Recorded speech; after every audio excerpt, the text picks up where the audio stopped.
નમસ્કાર મિત્રો, હું રાજેશ ભાસ્કર આપ સૌનું યુટ્યુબમાં આપણી આ ચેનલ પર સ્વાગત કરું છું. મિત્રો, આજે આપણે તારીખ 3 એપ્રિલ 2026ના કેટલાક મોસ્ટ ઇમ્પોર્ટન્ટ કરંટ અફેર અને અગાઉની પરીક્ષામાં પૂછાયેલા કેટલાક ઇમ્પોર્ટન્ટ પ્રશ્નો વિશે ડિટેલમાં ચર્ચા કરીશું, જે આપને આવનારી પરીક્ષા માટે ખૂબ જ ઉપયોગી સાબિત થશે. તો મિત્રો, આપ આ ચર્ચા સાથે જોડાઈ રહેજો અને વિડીયોને પહેલેથી લઈને છેલ્લે સુધી પૂરેપૂરો જોવાનો આગ્રહ રાખજો. તો ચલો મિત્રો, શરૂ કરીએ.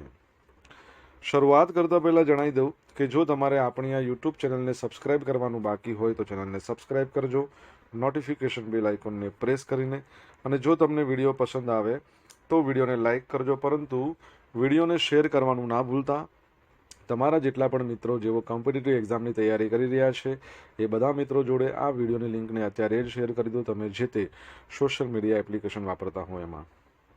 ચલો તો શરૂઆત કરીએ.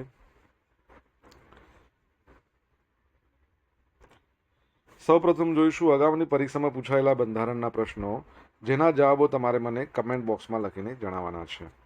વિડીયોના લાસ્ટમાં જ્યારે હું તમને આ દરેક પ્રશ્નના જવાબ જણાવું ત્યારે તમારે ચેક કરવાનું છે કે તમે આપેલા પ્રશ્નોના જવાબમાંથી કેટલા પ્રશ્નોના જવાબ સાચા છે, અને જેટલા પણ પ્રશ્નો જવાબ સાચા હોય એનો આંકડો કમેન્ટમાં લખવાનો કે 10માંથી આટલા સાચા છે. ડેઇલી જીકે ટેસ્ટમાં આપણે રોજ 10 પ્રશ્નો પૂછીએ છીએ, એમાંથી 5 પ્રશ્નો આપણા ભારતના બંધારણના હોય છે. બાકીના જે 5 પ્રશ્નો છે એ ગુજરાતની ભૂગોળના છે. તો તમે તમારા આન્સર આપો નીચે કમેન્ટ બોક્સમાં, અને હું આજના કરંટ અફેરનો પ્રથમ પ્રશ્ન છે એની શરૂઆત કરું છું. કચ્છમાં ઘોરાડના સંરક્ષણ માટે કઈ નવીન પદ્ધતિનો ઉપયોગ કરવામાં આવ્યો છે? તો જવાબ આવશે જમ્પ સ્ટાર્ટ એપ્રોચ. શું છે? Jump start approach. તો ગુજરાતના વન્યજીવ સંરક્ષણ ક્ષેત્રે એક ઐતિહાસિક સિદ્ધિ હાંસલ થઈ છે. કચ્છના જે ઘાસના મેદાનો છે ને એમાં લગભગ 10 વર્ષ પછી ઘોરાડના બચ્ચાનો જન્મ થયો છે, અને આ ઘટના છે ને એ જે વિલુપ્ત થવાના આરે ઉભેલા આ જે પક્ષી છે એના અસ્તિત્વ માટે એક નવી આશા જગાડી છે.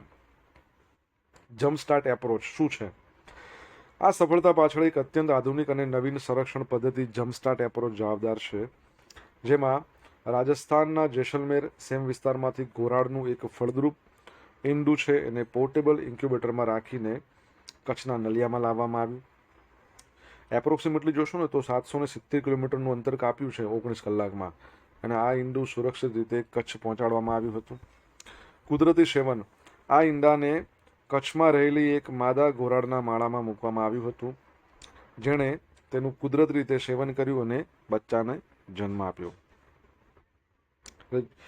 ઘોરાડની વાત કરીએ તે ગ્રેટ ઇન્ડિયન બસ્ટર્ડ, તો international union for conservation of નેચર્સની રેડ લિસ્ટમાં તેને ક્રિટિકલી એન્ડેન્જર્ડ એટલે કે અતિ ગંભીર રીતે ભયગ્રસ્ત શ્રેણીમાં મૂકવામાં આવ્યું છે.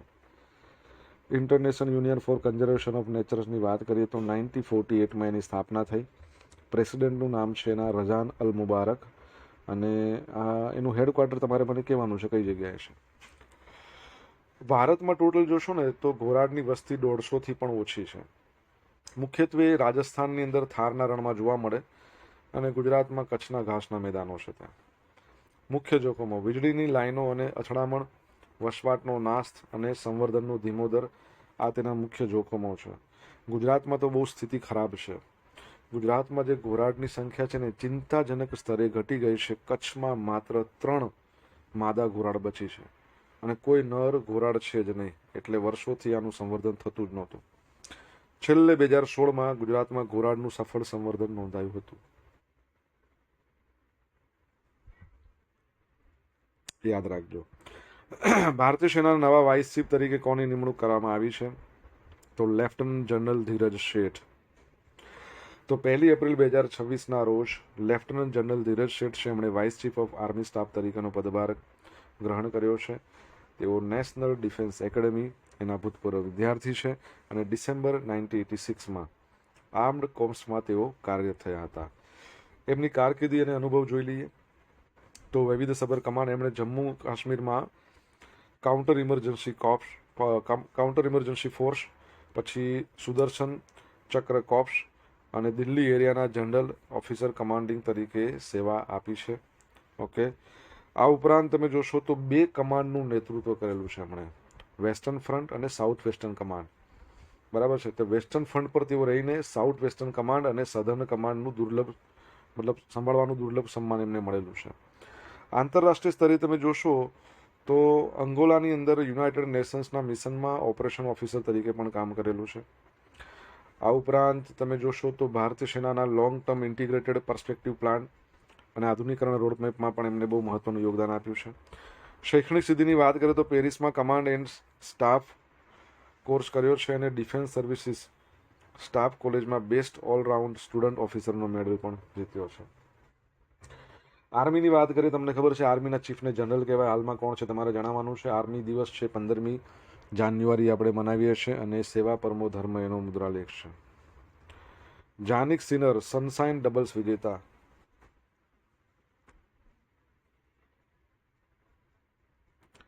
ઇટાલીના જાનિક સિનરે માયામી ઓપન 2026 જીતીને ટેનિસમાં સનશાઇન ડબલ એટલે ઇન્ડિયન વેલ્સ પણ જીત્યા હતા અને માયામી ઓપન બંને એક જ વર્ષમાં. તો એમને સનશાઇન ડબલ વિજેતા બની ગયા છે. 2017માં રોજર ફેડરર પછી આ સિદ્ધિ મેળવનાર તે પ્રથમ પુરુષ ખેલાડી છે. ખાસિયત શું છે? તે બંને ટુર્નામેન્ટમાં એક પણ સેટ ગુમાવ્યા વગર જીતનાર ઇતિહાસનો પ્રથમ ખેલાડી બન્યો છે. અને બીજું યાદ રાખજો કે મહિલાઓમાં આર્યના સબાલેન્કા જે બેલારુસ દેશના છે એમણે પણ આ જ વર્ષે સનશાઇન ડબલ વિજેતા બન્યા છે. ઇન્ડિયન વેલ્સ અને માયામી ઓપન બંને જીત્યા છે. તમને ખબર છે આખા વર્ષમાં 4 ગ્રાન્ડ સ્લેમ ટાઇટલ યોજાય છે ટેનિસના. ઓસ્ટ્રેલિયન ઓપન, પછી ફ્રેન્ચ, ત્યારબાદ વિમ્બલ્ડન અને પછી યુએસ ઓપન.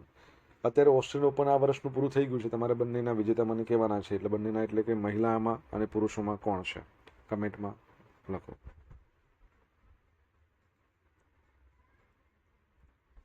મિત્રો, વિડીયો પસંદ આવ્યો હોય, ભણવાની મજા આવી હોય તો વિડીયોને લાઇક કરો, તમારા મિત્રો જોડે વિડીયોની લિંકને શેર કરો.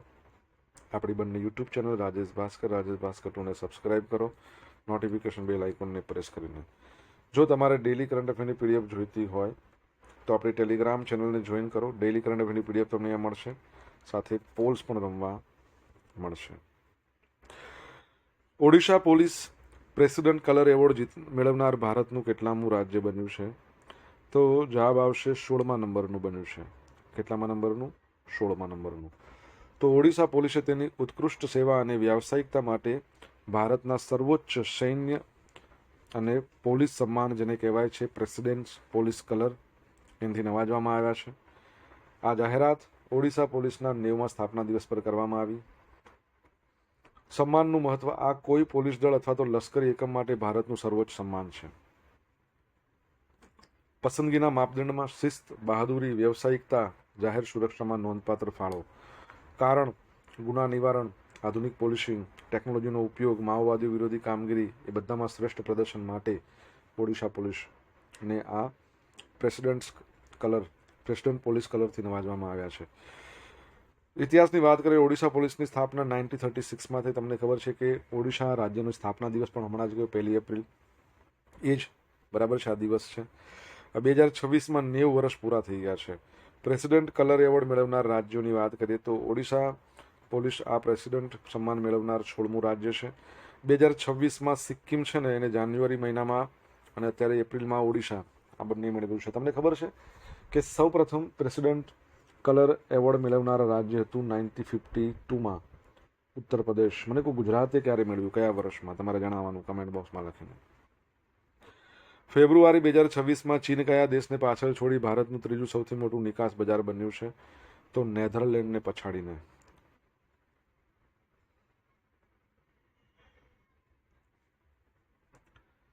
તો ભારતીય નિકાસ ક્ષેત્રે એક બહુ મોટો ફેરફાર જોવા મળ્યો છે કે ફેબ્રુઆરી 26માં ચીન છે અને નેધરલેન્ડને પાછળ છોડી ભારતનું ત્રીજું સૌથી મોટું નિકાસ બજાર બની ગયું છે. ભારતની ચીન ખાતેની નિકાસમાં 32.4નો મોટો ઉછાળો જોવા મળ્યો છે. કુલ કહીએ ને તો $1.67 બિલિયન સુધી પહોંચ્યું છે. વૈશ્વિક વેપાર પેટર્નમાં ફેરફાર થયો છે, ખાસ કરીને ઇલેક્ટ્રોનિક્સ અને મરીન પ્રોડક્ટ્સની વધતી માંગને કારણે આ સિદ્ધિ હાંસલ થઈ છે. 9મું સ્થાન: ચીને નેધરલેન્ડનું સ્થાન લીધું છે. ભારત માટે નિકાસના ટોચના દેશોમાં સૌથી નંબર 1 યુએસ છે, નંબર 2 યુએઈ છે અને નંબર 3 ચીન છે. વૃદ્ધિ દરની વાત કરીએ તો ફેબ્રુઆરીમાં ભારતની કુલ નિકાસમાં 0.81નો નજીવો ઘટાડો, 36.61 બિલિયન ડોલરનો, અને ચીન ખાતે નિકાસમાં 32.4%ની વૃદ્ધિ થઈ છે. નિકાસ વધવાના કારણો: ઇલેક્ટ્રોનિક્સ વસ્તુઓ, દરિયાઈ ઉત્પાદનોની ચીનમાં વધતી માંગ મુખ્ય પરિબળ છે. વ્યૂહાત્મક પાસું: તો ભૌગોલિક તણાવ તો છે જ, તમને ખબર છે, ચીન અને ભારત વચ્ચે. છતાં બંને દેશો વચ્ચે આર્થિક જોડાણ વધી રહ્યું છે, જે ભારત માટે નવા બજારોની તકો દર્શાવે છે. નેધરલેન્ડને પછાડ્યું છે, તમને ખબર છે. નેધરલેન્ડથી એક આપણા જે ભારતની જે સિનિયર મહિલા હોકી ટીમ છે ને એના કોચ છે, જે ફરીથી બન્યા છે. નામ તમારે જણાવવાનું છે. Arundhati Roy mother Mary comes to me માટે NBCC એવોર્ડ. તો જાણીતા ભારતીય લેખિકા છે અરુંધતી રોય. એમના જે સંસ્મરણો છે, memoir mother Mary comes to me, એમના માટે 2025માં નેશનલ બુક ક્રિટિક્સ સર્કલ એવોર્ડથી નવાજવામાં આવ્યા છે.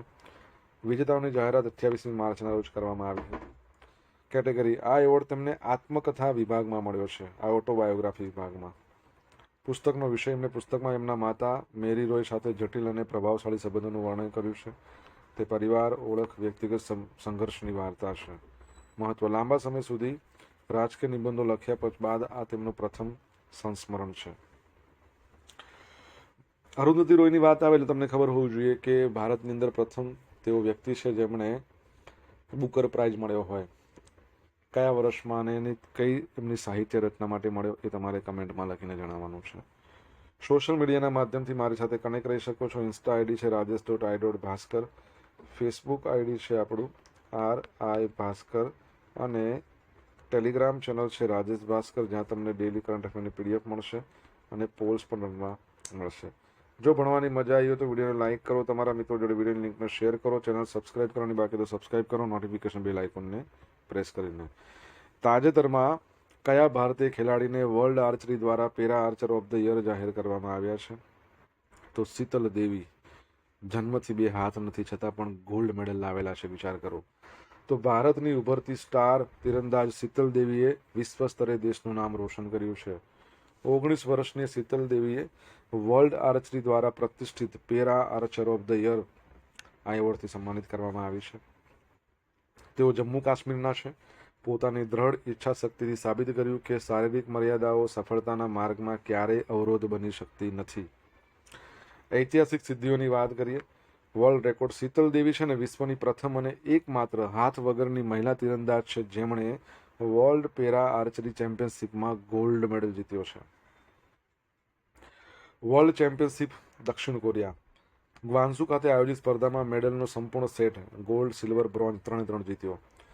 ગોલ્ડ શામાં જીત્યો? મહિલા કમ્પાઉન્ડ વ્યક્તિગત ઇવેન્ટમાં, સિલ્વર મહિલાઓની ટીમ ઇવેન્ટમાં, બ્રોન્ઝ મિક્સ એટલે કે એક પુરુષ અને એક મહિલા. જબરજસ્ત કહેવાય ને. પેરાલિમ્પિક્સ અને એશિયન ગેમ્સ. શીતલ દેવીએ આંતરરાષ્ટ્રીય સ્તરે સતત શ્રેષ્ઠ પ્રદર્શન કર્યું છે.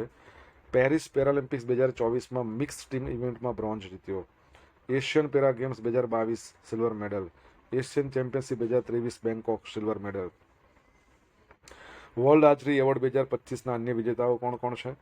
તો વર્લ્ડ આર્ચરી છે ને 1931માં એની સ્થાપના થઈ, બરાબર. દર વર્ષે શ્રેષ્ઠ ખેલાડીઓને સન્માનિત કરે છે. ઓકે. જે સ્વિટ્ઝરલેન્ડનું તમને ખબર હોય તો પેલું જે શહેર છે તમને ખબર હોય તો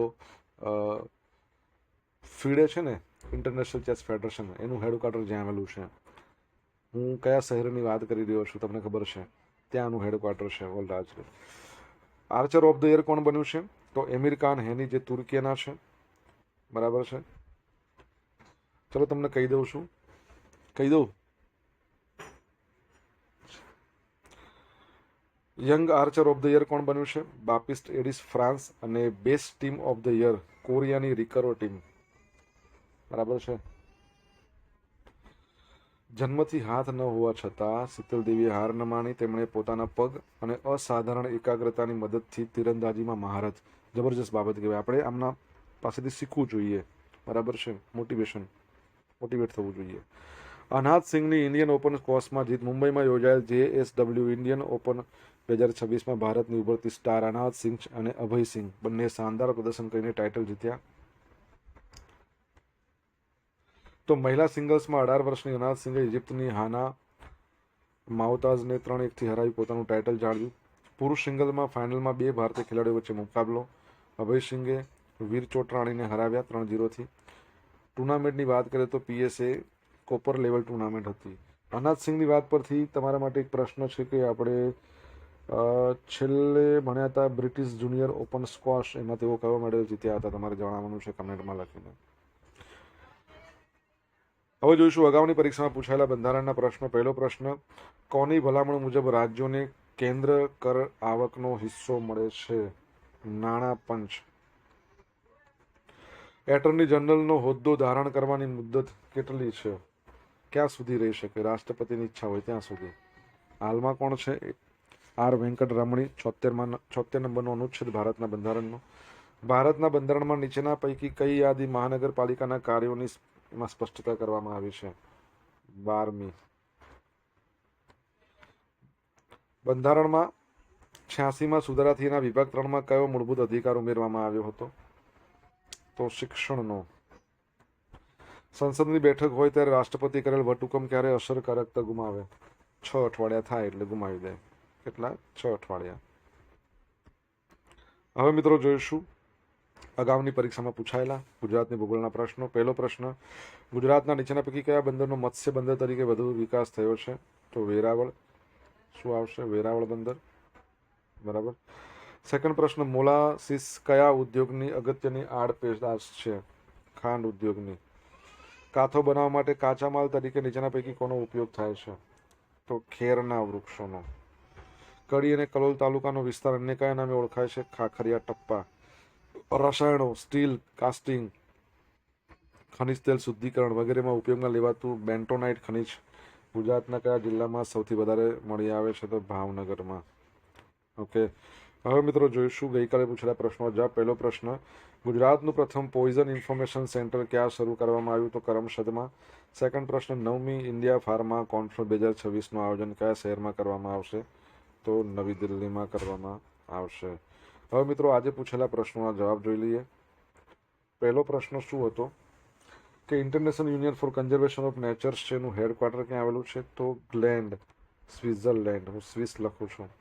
સેકન્ડ નંબરનો પ્રશ્ન હતો કે આપણા ભારતના જે ઇન્ડિયન આર્મી છે એના ચીફ કોણ છે? તો જનરલ ઉપેન્દ્ર દ્વિવેદી. શું નામ છે? જનરલ ઉપેન્દ્ર દ્વિવેદી. ત્રીજા નંબરનો પ્રશ્ન શું હતો કે ઓસ્ટ્રેલિયન ઓપન વિનર 2026માં કોણ છે? તો મહિલાઓમાં તમે જુઓ તો એલિના રાયબકીના અને પુરુષોમાં જુઓ તો કાર્લોસ અલ્કારાઝ. ચોથા નંબરનો પ્રશ્ન, આપણા ગુજરાતને પ્રેસિડેન્ટ કલર એવોર્ડ કયા વર્ષમાં મળ્યો?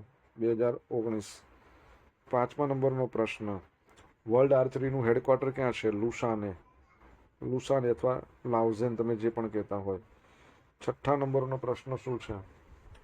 નેધરલેન્ડના જે શ્યોર્ડ મરીન છે, શ્યોર્ડ મરીન જે આપણા ભારતની સિનિયર મહિલા ટીમ જે છે હોકીની, એના તેઓ કોચ છે. કયા સાહિત્ય રચના માટે અરુંધતી રોયને બુકર પ્રાઇઝ મળ્યું હતું? તો ગોડ ઓફ સ્મોલ થિંગ્સ 1997માં. અને આઠમા નંબરનો પ્રશ્ન શું હતો? બ્રિટિશ જુનિયર ઓપન સ્ક્વોશમાં અનાજ સિંઘ છે, એમણે કયો મેડલ લાવ્યા? સિલ્વર મેડલ લાવ્યા. બરાબર છે. તો એ બાબત યાદ રાખજો. આગળ વધીએ. હવે મિત્રો જોઈશું ગઈકાલના કરંટ અફેરમાંથી પૂછેલા કેટલાક ઇમ્પોર્ટન્ટ પ્રશ્નો જેના જવાબો તમારે કમેન્ટ બોક્સમાં લખીને જણાવવાના છે. પહેલો પ્રશ્ન, તાજેતરમાં ઉદ્ઘાટન કરાયેલ કેઇન્સ સેમિકોન પ્લાન્ટ ગુજરાતમાં ક્યાં આવેલો છે? જવાબ આવડે તો કમેન્ટ બોક્સમાં લખજો. સેકન્ડ પ્રશ્ન, વર્ષ 2025-26 માટે hockey India player of the year પુરુષોમાં કોણ બન્યું છે? જો તમને જવાબ આવડતો હોય તો તમારે કમેન્ટ બોક્સમાં લખીને જણાવવાનું છે. તો અહીંયા મિત્રો આપણે સ્ટોપ કરશું. આ હતા આજના દિવસના કેટલાક મોસ્ટ ઇમ્પોર્ટન્ટ કરંટ અફેર સાથે આપણે જોયું અગાઉની પરીક્ષામાં પૂછાયેલા ઇમ્પોર્ટન્ટ પ્રશ્નો એના જવાબોની સાથે. આશા રાખું બધાને ભણવાની મજા આવી હશે.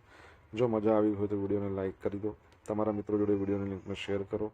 આપણી બંને યુટ્યુબ ચેનલ રાજેશ ભાસ્કર 2ને સબસ્ક્રાઇબ કરવાનું બાકી તો સબસ્ક્રાઇબ કરો. નોટિફિકેશન બેલ આઇકોનને પ્રેસ કરીને તમારા જે પણ અભિપ્રાયો છે કમેન્ટ બોક્સમાં લખીને જણાવજો. તો મિત્રો thank you so much for watching this video. Have a nice day. જય હિન્દ, જય ભારત, જય જય ગરવી ગુજરાત.